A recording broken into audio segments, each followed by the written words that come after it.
அன்பியும் YouTube இல்லந்தோறும் இறைசாட்சி, உள்ளந்தோறும் மகிழ்ச்சி. ஆண்டவரை நம்புவோருக்கு இழப்பு என்பதே இல்லை. சீராக் 32:24. ஆண்டவரை உம்மை நம்பியிருப்பவர்கள் உம்மால் ஆசீர்வதிக்கப்பட்டார்கள். அவர்களை நீர் ஒரு பொழுதும் ஏமாற்றம் அடையவில்லை. தனக்கு ஒரு மகன் பிறப்பார் என்று ஆபிரகாம் நம்பிக்கை கொண்டார். அவர் கொண்டிருந்த நம்பிக்கையில் என்றுமே தளர்ச்சி அடையவில்லை. எத்தனையோ சோதனைகள், தளர்வுகள், சோர்வுகள் குறுக்கிட்டன.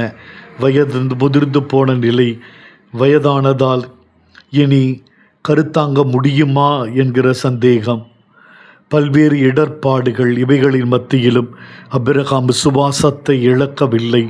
வாக்களித்தவர் உண்மையுள்ளவர் என்று நம்பி விசுவசித்தார்.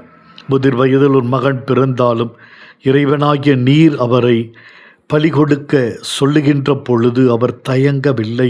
உடனடியாக அதை செயல்படுத்துகிறார். எதையும் இழப்பு என்று அவர் கருதவில்லை. விசுவசிப்பவனுக்கு எல்லாம் ஆதாயம் என்கிற துணிவு அவரிடத்திலே இருந்தது.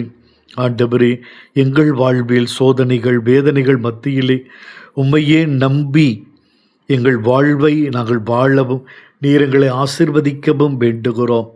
நீர் ஒரு பொழுதும் எம்மை கைவிடவே மாட்டீர் என்கிற விசுவாச ஆழத்தில் நாங்கள் வாழவும், எங்களால் முடிந்த உதவிகளை தேவையில் இருப்பவருக்கு செய்யவும் அருள் தாரும். இந்த அன்பியம் யூடியூப் சேனலை நீங்கள் ஷேர் பண்ணுங்க, சப்ஸ்கிரைப் பண்ணுங்க, லைக் பண்ணுங்க. Wish you all the best.